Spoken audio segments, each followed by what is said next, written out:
Las muchachas del lugar volvían de la fuente con sus cántaros en la cabeza. Volvían cantando y riendo con un ruido y una algazara que solo pudieran compararse a la alegre algarabía de una banda de golondrinas cuando revolotean, espesas como el granizo alrededor de la veleta de un campanario. En el pórtico de la iglesia, y sentado al pie de un enebro, estaba el tío Gregorio.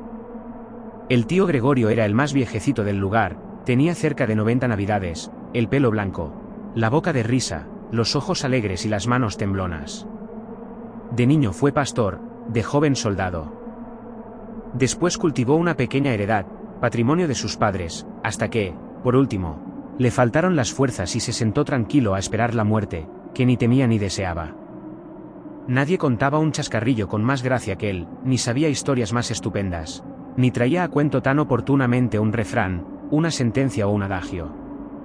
Las muchachas, al verle, apresuraron el paso con ánimo de irle a hablar, y cuando estuvieron en el pórtico, todas comenzaron a suplicarle que les contase una historia con que entretener el tiempo que aún faltaba para hacerse de noche, que no era mucho, pues el sol poniente hería de soslayo la tierra, y las sombras de los montes se dilataban por momentos a lo largo de la llanura.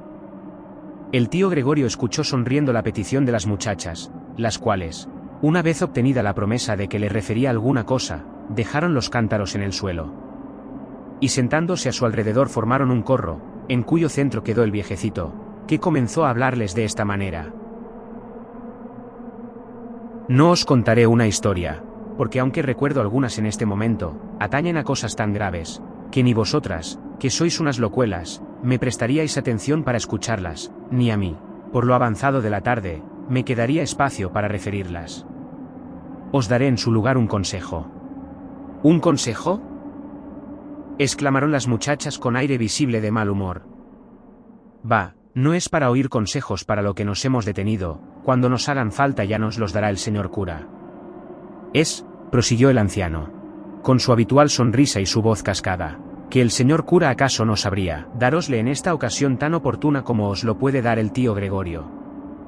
Porque él, ocupado en sus rezos y letanías, no habrá echado, como yo, de ver que cada día vais por agua a la fuente más temprano y volvéis más tarde. Las muchachas se miraron entre sí con una imperceptible sonrisa de burla, no faltando algunas de las que estaban colocadas a sus espaldas que se tocasen la frente con el dedo, acompañando su acción con un gesto significativo. ¿Y qué mal encontráis en que nos detengamos en la fuente charlando un rato con las amigas y vecinas?, dijo una de ellas. ¿Andan acaso chismes en el lugar porque los mozos salen al camino a echarnos flores? ¿Y vienen a brindarse para traer nuestros cántaros hasta la entrada del pueblo? De todo hay, contestó el viejo a la moza que le había dirigido la palabra en nombre de sus compañeras. Las viejas del lugar murmuran de que hoy vayan las muchachas a loquear y entretenerse a un sitio al cual ellas llegaban deprisa y, temblando a tomar el agua, pues solo de allí puede traerse. Y yo encuentro mal que perdáis poco a poco el temor que a todos inspira el sitio donde se halla la fuente, porque podría acontecer que alguna vez os sorprendiesen en la noche. El tío Gregorio pronunció estas últimas palabras con un tono tan lleno de misterio, que las muchachas abrieron los ojos espantadas para mirarle, y con mezcla de curiosidad y burla tornaron a insistir. ¿La noche? ¿Qué pasa de noche en ese sitio? ¿Qué tales aspavientos hacéis y con tan temerosas y oscuras palabras nos habláis de lo que allí podría acontecernos? ¿Se nos comerán acaso los lobos? Cuando el moncayo se cubre de nieve, los lobos, arrojados de sus guaridas, bajan en rebaños por su falda, y más de una vez los hemos oído aullar en horroroso concierto. No solo en los alrededores de la fuente, sino en las mismas calles del lugar. Pero no son los lobos los huéspedes más terribles del moncayo. En sus profundas cimas, en sus cumbres solitarias y ásperas, en su hueco seno, viven unos espíritus diabólicos que durante la noche bajan por sus vertientes como un enjambre, y pueblan el vacío, y hormiguean en la llanura, y saltan de roca en roca, juegan entre las aguas o se mecen en las desnudas ramas de los árboles. Ellos son los que aúllan en las grietas de las peñas. Ellos los que forman y empujan esas inmensas bolas de nieve que bajan rodando desde los altos picos y arrollan y aplastan cuanto encuentran a su paso. Ellos los que llaman con el granizo a nuestros cristales en las noches de lluvia y corren como llamas azules y ligeras sobre el haz de los pantanos. Entre estos espíritus que, arrojados de las llanuras por las bendiciones y los exorcismos de la Iglesia, han ido a refugiarse a las crestas inaccesibles de las montañas. Los hay de diferente naturaleza y que al parecer a nuestros ojos se revisten de formas variadas. Los más peligrosos, sin embargo, los que se insinúan con dulces palabras en el corazón de las jóvenes y las deslumbran con promesas magníficas, son los gnomos. Los gnomos viven en las entrañas de los montes. Conocen sus caminos subterráneos, y, eternos guardadores de los tesoros que encierran, velan día y noche junto a los veneros de los metales y las piedras preciosas. ¿Veis?, prosiguió el viejo señalando con el palo que le servía de apoyo la cumbre del moncayo, que se levantaba a su derecha, destacándose oscuro y gigantesco sobre el cielo violado y brumoso del crepúsculo. ¿Veis esa inmensa mole coronada aún de nieve, pues en su seno tienen sus moradas esos diabólicos espíritus? El palacio que habitan es horroroso y magnífico a la vez. Hace muchos años que un pastor, siguiendo a una res extraviada, penetró por la boca de una de esas cuevas, cuyas entradas cubren espesos matorrales y cuyo fin no ha visto ninguno. Cuando volvió al lugar, estaba pálido como la muerte, había sorprendido el secreto de los gnomos, había respirado su envenenada atmósfera, y pagó su atrevimiento con la vida. Pero antes de morir refirió cosas estupendas. Andando por aquella caverna adelante, había encontrado al fin unas galerías subterráneas e inmensas, alumbradas con un resplandor dudoso y fantástico, producido por la fosforescencia de las rocas, semejantes allí a grandes pedazos de cristal cuajado de en mil formas caprichosas y extrañas. El suelo, la bóveda y las paredes de aquellos extensos salones, obra de la naturaleza, parecían jaspeados como los mármoles más ricos. Pero las vetas que los cruzaban eran de oro y plata, y entre aquellas vetas brillantes se veían como incrustadas multitud de piedras preciosas de todos los colores y tamaños. Allí había jacintos y esmeraldas en montón, y diamantes, y rubíes, y zafiros, y qué sé yo, otras muchas piedras desconocidas que él no supo nombrar, pero tan grandes y tan hermosas, que sus ojos se deslumbraron al contemplarlas. Ningún ruido exterior llegaba al fondo de la fantástica caverna. Solo se percibían a intervalos unos gemidos largos y lastimosos del aire que discurría por aquel laberinto encantado, un rumor confuso de fuego subterráneo que hervía comprimido, y murmullos de aguas corrientes que pasaban sin saberse por dónde. El pastor, solo y perdido en aquella inmensidad, anduvo no sé cuántas horas sin hallar la salida, hasta que por último tropezó con el nacimiento del manantial cuyo murmullo había oído. Este brotaba del suelo como una fuente maravillosa, con un salto de agua coronado de espuma, que caía firmando una vistosa cascada y produciendo un murmullo sonoro, al alejarse resbalando por entre las quebraduras de las peñas. A su alrededor crecían unas plantas nunca vistas, con hojas anchas y gruesas las unas, delgadas y largas como cintas flotantes las otras.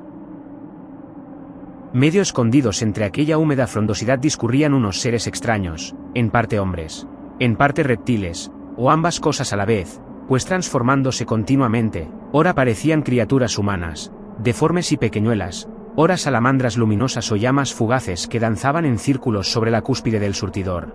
Allí, agitándose en todas direcciones, corriendo por el suelo, en forma de enanos repugnantes y contrahechos, encaramándose en las paredes, babeando y retorciéndose en figura de reptiles, o bailando con apariencia de fuegos fatuos sobre el haz del agua, andaban los gnomos, señores de aquellos lugares, cantando y removiendo sus fabulosas riquezas.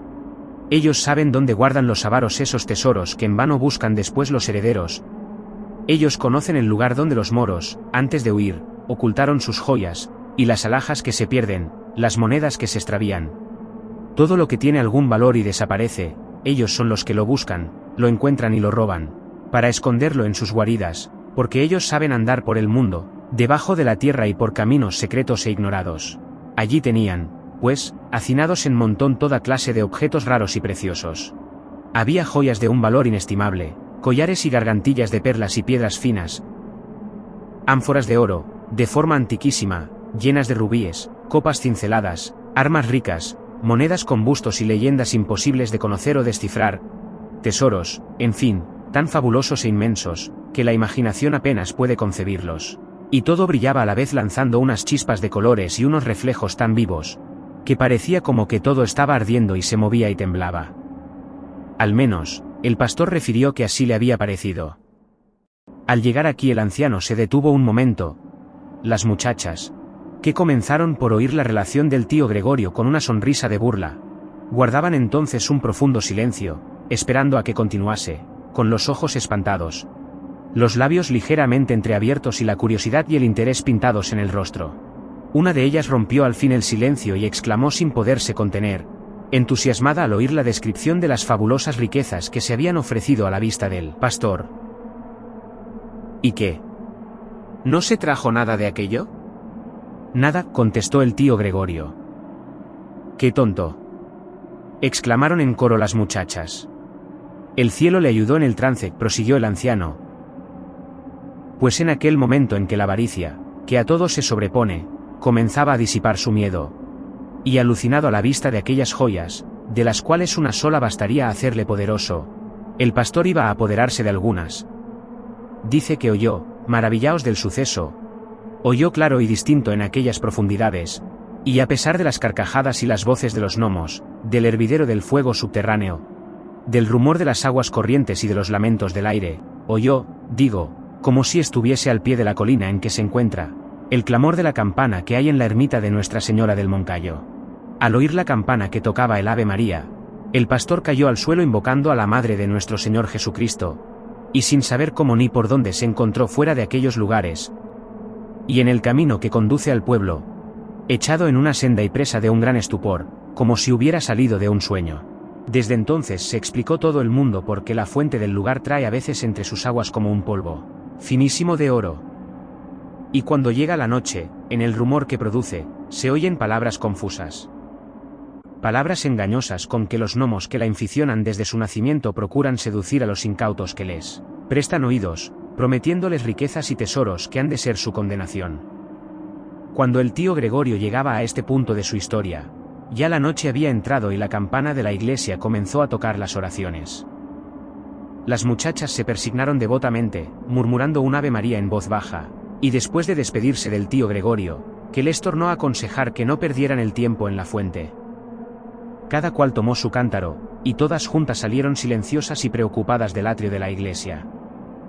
Ya lejos del sitio en que se encontraron al viejecito, y cuando estuvieron en la plaza del lugar donde habían de separarse, exclamó la más resuelta y decidora de ellas: ¿Vosotras creéis algo de las tonterías que nos ha contado el tío Gregorio? Yo no, dijo una. Yo tampoco, exclamó otra. Ni yo, repitieron las demás, burlándose con risas de su credulidad de un momento. El grupo de las mozuelas se disolvió alejándose cada cual hacia uno de los extremos de la plaza. Luego que doblaron las esquinas de las diferentes calles que venían a desembocar a aquel sitio, dos muchachas, las únicas que no habían desplegado aún los labios para protestar con sus burlas de la veracidad del tío Gregorio, y que, preocupadas con la maravillosa relación, parecían absortas en sus ideas, se marcharon juntas y con esa lentitud propia de las personas distraídas, por una calleja sombría, estrecha y tortuosa. De aquellas dos muchachas, la mayor, que parecía tener unos 20 años, se llamaba Marta, y la más pequeña, que aún no había cumplido los 16, Magdalena. El tiempo que duró el camino, ambas guardaron un profundo silencio. Pero cuando llegaron a los umbrales de su casa y dejaran los cántaros en el asiento de piedra del portal, Marta dijo a Magdalena: ¿Tú crees en las maravillas del Moncayo y en los espíritus de la fuente? Yo, contestó Magdalena, con sencillez, yo creo en todo. ¿Dudas tú acaso? Oh, no, se apresuró a interrumpir Marta, yo también creo en todo lo que deseo creer. Marta y Magdalena eran hermanas. Huérfanas desde los primeros años de la niñez, vivían miserablemente a la sombra de una parienta de su madre que las había recogido por caridad, y que a cada paso les hacía sentir con sus dicterios y sus humillantes palabras el peso de su beneficio. Todo parecía contribuir a que se estrechasen los lazos del cariño entre aquellas dos almas hermanas, no solo por el vínculo de la sangre, sino por los de la miseria y el sufrimiento, y, sin embargo, entre Marta y Magdalena existían una sorda emulación, una secreta antipatía que solo pudiera explicar el estudio de sus caracteres, tan en absoluta contraposición como sus tipos. Marta era altiva, vehemente en sus inclinaciones y de una rudeza salvaje en la expresión de sus afectos, no sabía ni reír ni llorar, y por eso no había llorado ni reído nunca. Magdalena, por el contrario, era humilde, amante, bondadosa, y en más de una ocasión se la vio llorar y reír a la vez como los niños. Marta tenía los ojos más negros que la noche, y de entre sus oscuras pestañas diríase que a intervalos saltaban chispas de fuego como de un carbón ardiente. La pupila azul de Magdalena parecía nadar en un fluido de luz dentro del cerco de oro de sus pestañas rubias. Y todo era en ellas armónico con la diversa expresión de sus ojos.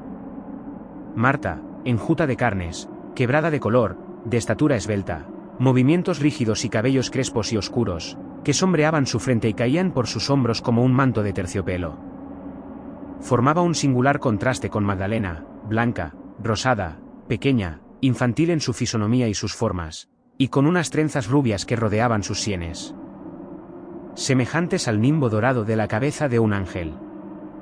A pesar de la inexplicable repulsión que sentían la una por la otra, las dos hermanas habían vivido hasta entonces en una especie de indiferencia que hubiera podido confundirse con la paz y el afecto. No habían tenido caricias que disputarse, ni preferencias que envidiar, iguales en la desgracia y el dolor. Marta se había encerrado para sufrir en un egoísta y altivo silencio.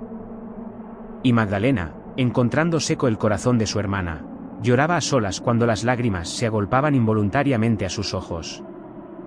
Ningún sentimiento era común entre ellas. Nunca se confiaron sus alegrías y sus pesares, y sin embargo, el único secreto que procuraban esconder en lo más profundo del corazón, se lo habían adivinado mutuamente con ese instinto maravilloso de la mujer enamorada y celosa. Marta y Magdalena tenían efectivamente puestos sus ojos en un mismo hombre. La pasión de la una era el deseo tenaz, hijo de un carácter indomable y voluntarioso. En la otra, el cariño se parecía a esa vaga y espontánea ternura de la adolescencia, que necesitando un objeto en que emplearse, ama el primero que se ofrece a su vista. Ambas guardaban el secreto de su amor, porque el hombre que lo había inspirado tal vez hubiera hecho mofa de un cariño que se podía interpretar como ambición absurda en unas muchachas plebeyas y miserables. Ambas, a pesar de la distancia que las separaba del objeto de su pasión, alimentaban una esperanza remota de poseerle. Cerca del lugar, y sobre un alto que dominaba los contornos, había un antiguo castillo abandonado por sus dueños. Las viejas, en las noches de velada, referían una historia llena de maravillas acerca de sus fundadores. Contaban que hallándose el rey de Aragón en guerra con sus enemigos, agotados ya sus recursos, abandonado de sus parciales y próximo a perder el trono, se le presentó un día una pastorcita de aquella comarca, y después de revelarle la existencia de unos subterráneos por donde podía atravesar el Moncayo sin que lo advirtiesen sus enemigos, le dio un tesoro en perlas finas, riquísimas piedras preciosas y barras de oro y plata, con las cuales el rey pagó sus mesnadas, levantó un poderoso ejército, y marchando por debajo de la tierra durante toda una noche, cayó al otro día sobre sus contrarios y los desbarató, asegurando la corona en su cabeza. Después que hubo alcanzado tan señalada victoria, cuentan que dijo el rey a la pastorcita: pídeme lo que quieras, que, aun cuando fuese la mitad de mi reino, juro que te lo he de dar al instante. Ya no quiero más que volverme a cuidar de mi rebaño, respondió la pastorcita. No cuidarás sino de mis fronteras, replicó el rey, y le dio el señorío de toda la raya. Y le mandó edificar una fortaleza en el pueblo más fronterizo a Castilla, a donde se trasladó la pastora, casada ya con uno de los favoritos del rey, noble, galán, valiente y señor asimismo de muchas fortalezas y muchos feudos.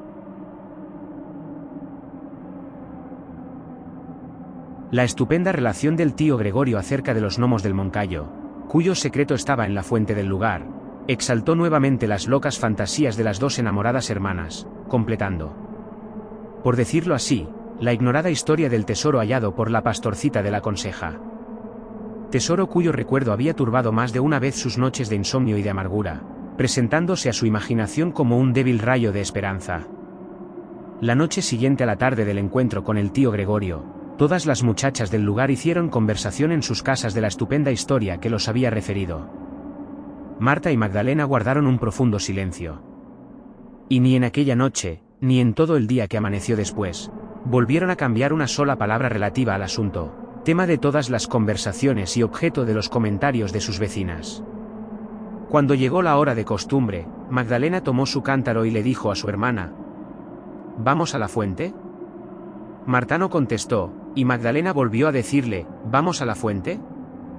Mira que si no nos apresuramos se pondrá el sol antes de la vuelta. Marta exclamó al fin con un acento breve y áspero, ya no quiero ir hoy. Ni yo tampoco, añadió Magdalena después de un instante de silencio, durante el cual mantuvo los ojos clavados en los de su hermana, como si quisiera adivinar en ellos la causa de su resolución. Las muchachas del lugar hacía cerca de una hora que estaban de vuelta en sus casas. La última luz del crepúsculo se había apagado en el horizonte, y la noche comenzaba a cerrar de cada vez más oscura, cuando Marta y Magdalena, esquivándose mutuamente y cada cual por diverso camino, salieron del pueblo con dirección a la fuente misteriosa. La fuente brotaba escondida entre unos riscos cubiertos de musgo en el fondo de una larga alameda. Después que se fueron apagando poco a poco los rumores del día y ya no se escuchaba el lejano eco de la voz de los labradores que vuelven caballeros en sus yuntas cantando al compás del timón del arado que arrastran por la tierra. Después que se dejó de percibir el monótono ruido de las esquilillas del ganado, y las voces de los pastores, y el ladrido de los perros que reúnen las reses, y sonó en la torre del lugar la postrera campanada del toque de oraciones, reinó ese doble y augusto silencio de la noche y la soledad. Silencio lleno de murmullos extraños y leves que lo hacen aún más perceptibles. Marta y Magdalena deslizaron por entre el laberinto de los árboles, y, protegidas por la oscuridad, llegaron sin verse al fin de la alameda. Marta no conocía el temor, y sus pasos eran firmes y seguros. Magdalena temblaba con solo el ruido que producían sus pies al hollar las hojas secas que tapizaban el suelo.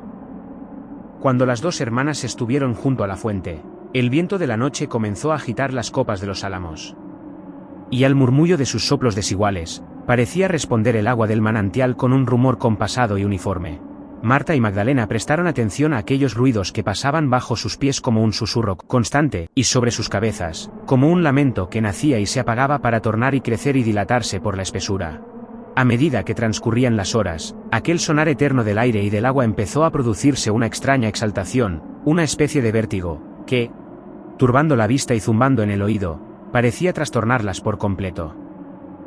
Entonces, a la manera que se oye hablar entre sueños con un eco lejano y confuso, les pareció percibir entre aquellos rumores sin nombre sonidos inarticulados como los de un niño que quiere y no puede llamar a su madre. Luego palabras que se repetían una vez y otra, siempre lo mismo. Después frases inconexas y dislocadas sin orden ni sentido, y por último comenzaron a hablar el viento vagando entre los árboles y el agua saltando de risco en risco. Y hablaban así. El agua dijo, mujer, mujer, óyeme y acércate para oírme, que yo besaré tus pies mientras tiemblo al copiar tu imagen en el fondo sombrío de mis ondas, oh mujer, óyeme. Que mis murmullos son palabras. El viento. Niña gentil, levanta tu cabeza, déjame en paz besar tu frente, en tanto que agito tus cabellos. Niña gentil, escúchame, que yo sé hablar también y murmuraré al oído frases cariñosas. Habla que yo te comprenderé porque mi inteligencia flota en un vértigo, como flotan tus palabras indecisas. Habla misteriosa corriente. Tengo miedo, aire de la noche, aire de perfumes, refrescan mi frente que arde. Dime algo que me infunda valor porque mi espíritu vacila. Yo he cruzado el tenebroso seno de la tierra, he sorprendido el secreto de su maravillosa fecundidad, y conozco los fenómenos de sus entrañas, donde germinan las futuras creaciones. Mi rumor adormece y despierta tú, que lo comprendes.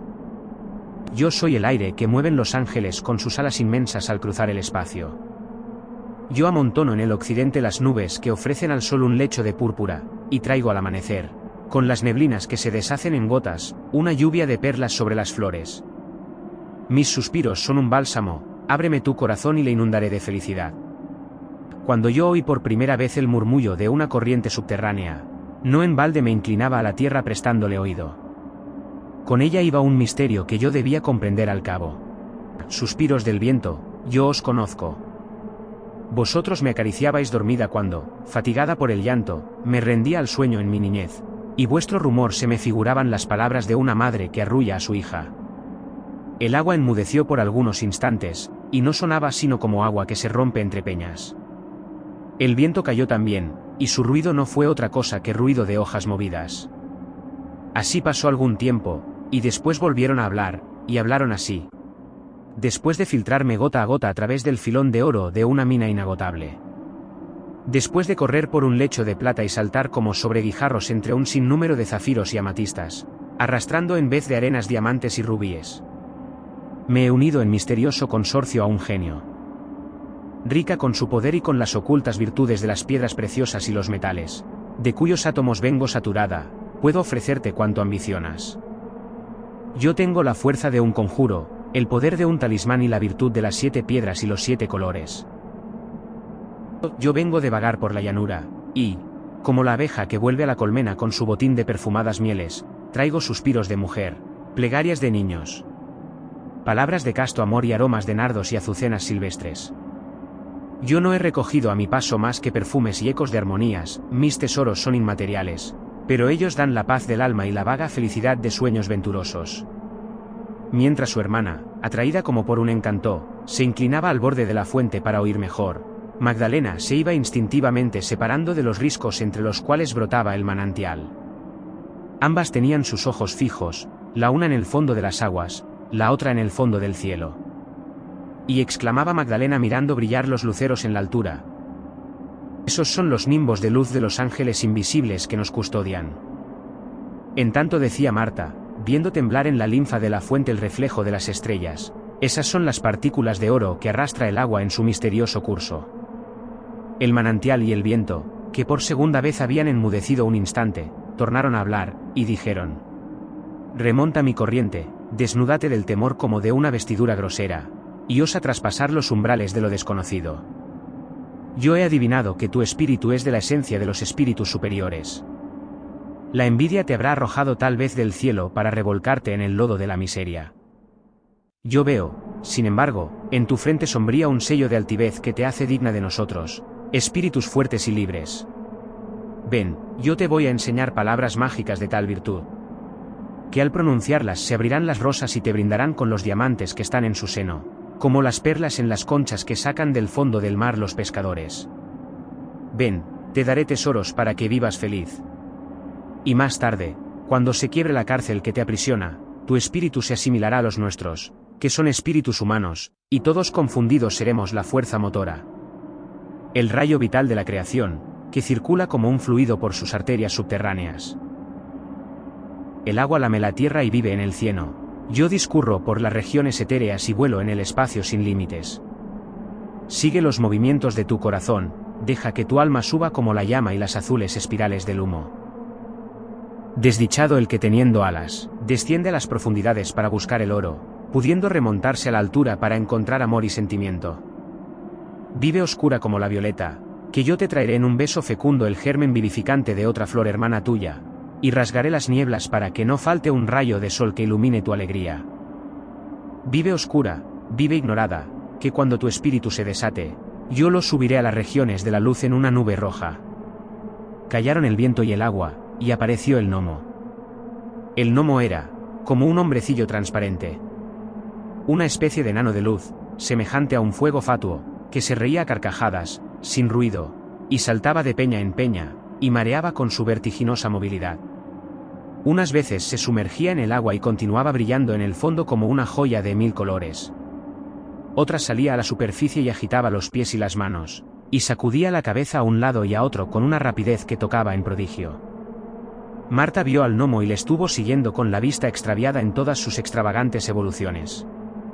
Y cuando el diabólico espíritu se lanzó al fin por entre las escabrosidades del Moncayo, como una llama que corre, agitando su cabellera de chispas, sintió una especie de atracción irresistible y siguió tras él con una carrera frenética. Magdalena. Decía en tanto el aire que se alejaba lentamente, y Magdalena, paso a paso y como una sonámbula, guiada en el sueño por una voz amiga, siguió tras la ráfaga, que iba suspirando por la llanura. Después todo quedó otra vez en silencio en la oscura alameda, y el viento y el agua siguieron resonando con los murmullos y los rumores de siempre. Magdalena tornó al lugar pálida y llena de asombro. A Marta la esperaron en vano toda la noche. Cuando llegó la tarde del otro día, las muchachas encontraron un cántaro roto al borde de la fuente de la alameda. Era el cántaro de Marta, de la cual nunca volvió a saberse. Desde entonces las muchachas del lugar van por agua tan temprano, que madrugan con el sol. Algunas me han asegurado que de noche se ha oído en más de una ocasión el llanto de Marta, cuyo espíritu vive aprisionado en la fuente. Yo no sé qué crédito dar a esta última parte de la historia, porque la verdad es que desde entonces, ninguno se ha atrevido a penetrar en la Alameda para oírlo después del toque del Ave María.